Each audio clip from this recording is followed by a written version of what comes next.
മനുഷ്യന് ചില ബന്ധങ്ങളുണ്ട്. ഒന്ന് അള്ളാനായിട്ടുള്ള ബന്ധം, രണ്ട് മുത്തുനബിനായിട്ടുള്ള ബന്ധം സല്ലല്ലാഹു അലൈഹി വസല്ലം, മൂന്ന് ഉമ്മാനായിട്ടുള്ള ബന്ധം, നാല് വാപ്പാനായിട്ടുള്ള ബന്ധം. ഇനി തിരിച്ച് വാപ്പാക്കും ഉമ്മാക്കും മക്കളായിട്ട് ഇങ്ങോട്ട് ബന്ധമുണ്ട്. വാപ്പാക്കും ഉമ്മാക്കും മക്കളായിട്ട് തിരിച്ചുള്ള ബന്ധത്തെ അധികാരബോധം എന്ന് പറയും മലയാളത്തിൽ. അങ്ങോട്ടുള്ള ബന്ധത്തെ അവകാശബോധം എന്ന് പറയും, ഇങ്ങോട്ടുള്ള ബന്ധത്തെ അധികാരബോധം എന്ന് പറയും. ശരിക്ക് അവകാശബോധം കൊണ്ടൊരു പ്രയോജനമില്ല എന്നാണ്, അധികാരബോധം കൊണ്ടാണ് പ്രയോജനമുള്ളത്. അപ്പം നമ്മളിങ്ങനെ ആലോചിക്കുകയാണ്, 22 വയസ്സായി മോന്, 10-22 വയസ്സ് ഞാൻ ഓനെ പൊന്നുപോലെ നോക്കി വളർത്തിയിട്ട് എനിക്കൊരാവശ്യം വന്നപ്പോൾ ഓൻ കാട്ടിയത് ഇതാണല്ലോ എന്ന് പറയും നമ്മുടെ സങ്കടം. എനിക്കൊരാവശ്യം നേരത്തെ ഓനെ കിട്ടിയില്ല. ശരിക്കും ഇവിടെ ഉള്ളത് 21 കൊല്ലം ഓനെ നോക്കിയത് എന്തോ കാര്യമായിട്ട് എനിക്ക് ചെയ്തു തരാൻ വേണ്ടിയിട്ടാണ് എന്ന മനസ്സിലുണ്ട്. നമുക്ക് ഇവിടുന്ന് ഒന്നും ചെയ്തു തരാനല്ലല്ലോ കുട്ടികളെ നോക്കണത്, ആഖിറത്ത് കിട്ടാനല്ലേ. പക്ഷെ നമ്മളെ മനസ്സ് ഇവിടുന്ന് എന്തോ ഒരു കാര്യമായിട്ട് എന്തോ ചെയ്തു തരാണ്ടായിരുന്നു എന്നുള്ളതാണ്. ശരിക്കും ചിന്തിക്കേണ്ട എങ്ങനെ അറിയോ, 21 കൊല്ലം പടച്ചോനെ, അല്ലെങ്കിൽ 22 കൊല്ലം അല്ലാഹ് ഓനെ നോക്കാൻ എനിക്ക് അവസരം തന്നിട്ട് ഞാൻ നോക്കിയത് നേരായില്ലേ നാവല്ലാൻ. ഇങ്ങനെയാണ് ശരിക്കും ആലോചിക്കണ്ടായി. നമുക്ക് നേരെ ഓപ്പോസിറ്റാണ് ആലോചന വരിക. ഇങ്ങനെ നേരെ തിരിച്ചാലോചിക്കുന്നതിനെയാണ് അധികാരബോധം എന്ന് പറയുന്നത്. അവകാശബോധം കൊണ്ട് പ്രയോജനമില്ല, അധികാരബോധം കൊണ്ടാണ് പ്രയോജനമുള്ളത്. പെൺകുട്ടി ചാടിപ്പോയി എന്ന് കേട്ടാൽ എന്നാലും ഞാൻ ഓളെ അങ്ങനെയും നോക്കിയിട്ട് ഓൾ എന്നോട് ഇങ്ങനെയുള്ള കാട്ടിയത്, ശരിക്ക് അതിനെ അവകാശബോധം എന്നാ പറയാം. അധികാരബോധം എന്ന് പറഞ്ഞാൽ അത് മനസ്സിലാവണമെങ്കിൽ മുത്തുനബി സല്ലല്ലാഹു അലൈഹി വസല്ലമ ഫാത്തിമ ബീവിയോടുള്ള സമീപനം എങ്ങനെയായിരുന്നു എന്നത് പഠിക്കണം. പുണ്യനബി സല്ലല്ലാഹു അലൈഹി വസല്ലമ ഒരു രാത്രി പോലും മകളെ കാണാതെ ഉറങ്ങാറുണ്ടായിരുന്നില്ല. നമ്മൾ ചെന്നപ്പോത്തിന് മോൾ ഉറങ്ങിയിട്ടുണ്ട്. രാവിലെ പീടി ഉറക്കാൻ വേണ്ടി പോകുമ്പോൾ മോൾ നീച്ചിട്ടുമില്ല.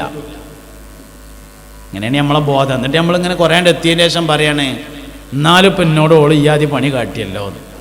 പുണ്യനബി സല്ലല്ലാഹു അലൈഹി വസല്ലം ഒരു ദിവസം പോലും ഫാത്തിമ ബീവി റളിയല്ലാഹു അൻഹയെ കാണാതെ ഉറങ്ങിയിട്ടില്ല. ഒരു ദിവസം ഫാത്തിമ ബീവി റളിയല്ലാഹു അൻഹ കയ്യിൽ മുറിയായിട്ട് സങ്കടം പറയാൻ വേണ്ടി മുത്തുനബിയുടെ വീട്ടിൽ വന്നു സല്ലല്ലാഹു അലൈഹി വസല്ലം. അപ്പോൾ പുണ്യനബി വീട്ടിലില്ല, പള്ളിയിൽ പോയതായിരുന്നു. ആയിഷ ബീവി റളിയല്ലാഹു അൻഹയാണ് വീട്ടിലുള്ളത്. ഇളയമ്മ ആയിഷ ബീവിയോട് പറഞ്ഞു, ഇളയമ്മ വാപ്പ വന്നാല് യുദ്ധം കഴിഞ്ഞുകൊണ്ട് ഗനീമത്തായി ലഭിച്ച ധാരാളം അടിമ സ്ത്രീകളുണ്ടെന്ന് കേട്ടു, എല്ലാവർക്കും ആവശ്യത്തിന് കൊടുക്കുന്നുണ്ടെന്നും കേട്ടു.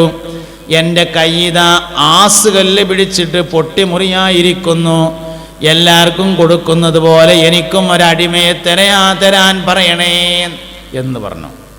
ആയിഷ ബീവി റളിയല്ലാഹു അൻഹക്ക് തോന്നി ന്യായമാണല്ലോ പറയുന്നത്.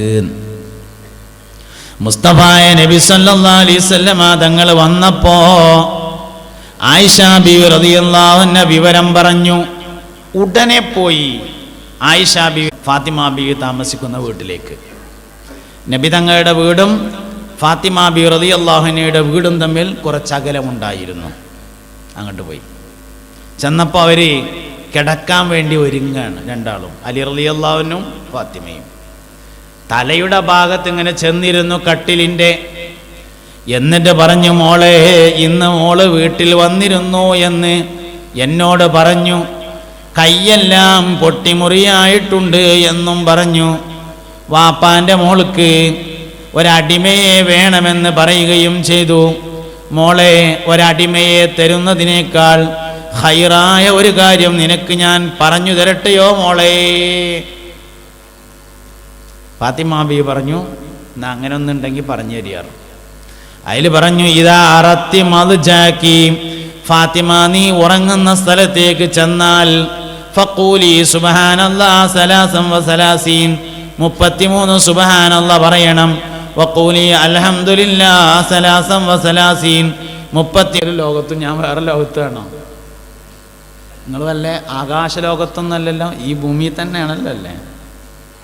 എന്നാ മതി, ഒരു പ്രതികരണം കാണാനില്ല, അതുകൊണ്ടാണ് ഞാൻ ചോദിച്ചത്. നിങ്ങൾ ഭൂമിയിൽ തന്നെയാണല്ലോ. എൻ്റെ ഈ സംസാരം നിങ്ങൾക്ക് ഉൾക്കൊള്ളാൻ പറ്റുന്നുണ്ടല്ലോ. അൽഹംദുലില്ലാ, സന്തോഷം. എന്നാൽ എൻ്റെ ഒപ്പം ഒരു യാനബി എല്ലാവരും ചൊല്ലിട്ടോ ഉഷാറായിട്ട്, ആക്കത്തിന് ചെല്ലണം.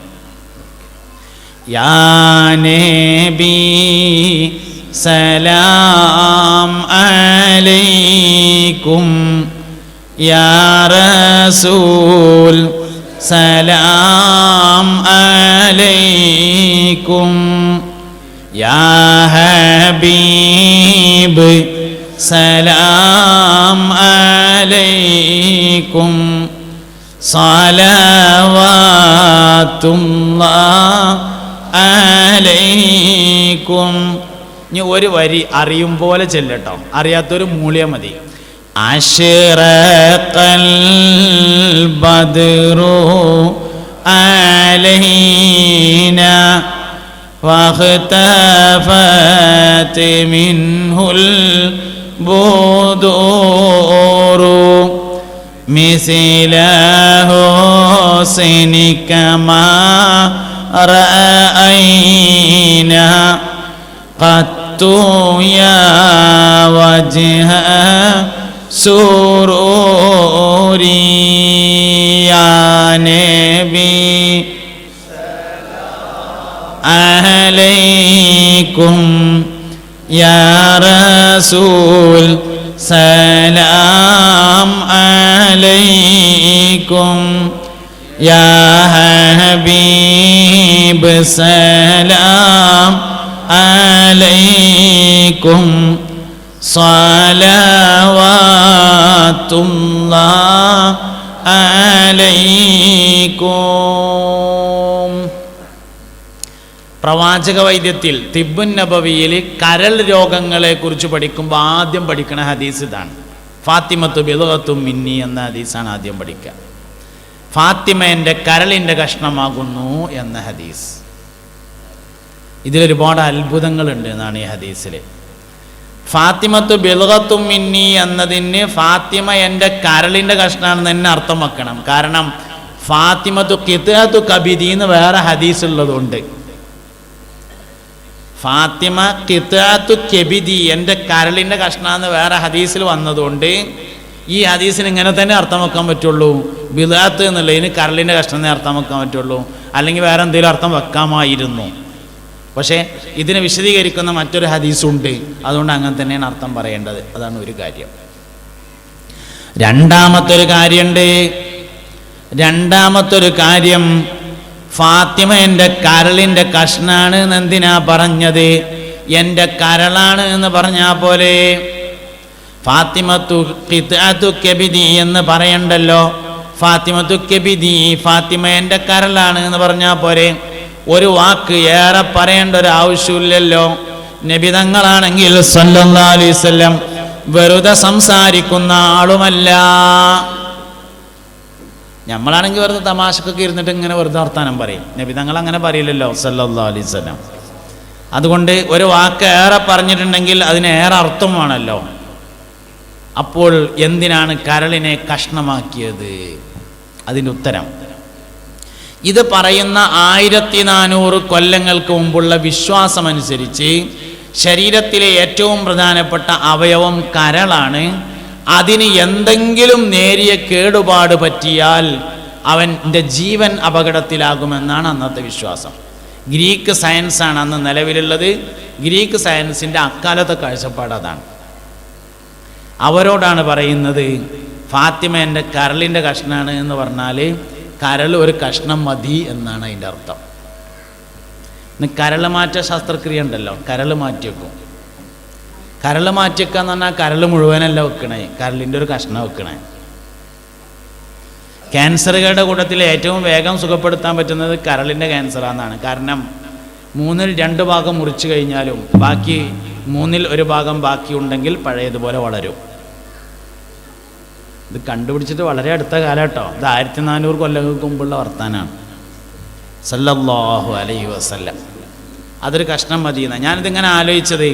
മലപ്പുറത്ത് നിന്ന് കോഴിക്കോടേക്ക് വരുന്ന സമയത്ത് പൂക്കോട്ടൂർ കഴിഞ്ഞിട്ട് അവിടെ പാടത്ത് വയലിൽ വലിയൊരു ഹോസ്പിറ്റലിൻ്റെ പരസ്യമുള്ള ബോർഡുണ്ട്, വലിയൊരു ബോർഡ്. ആ ബോർഡുമ്മേ ഇപ്പം ആ ബോർഡില്ല, അപ്പം ഇമ്മ വേറെ ബോർഡ് അവിടെ ഉണ്ട്, വേറെ ചിത്രമാണ്. മുമ്പൊരു ചിത്രം ഉണ്ടായിരുന്നു, ഒരു കരള്. ആ കരളിൻ്റെ പകുതി ഭാഗം കേട് വന്നിട്ട് ബാക്കി പകുതിയിൽ നിന്ന് ഒരു വലിയ മരം മുളച്ചു വരുന്നതായിരുന്നു ചിത്രം. എന്നിട്ട് അതിൻ്റെ അടിയിലൊരു ഹോസ്പിറ്റലിൻ്റെ പരസ്യമാണ്.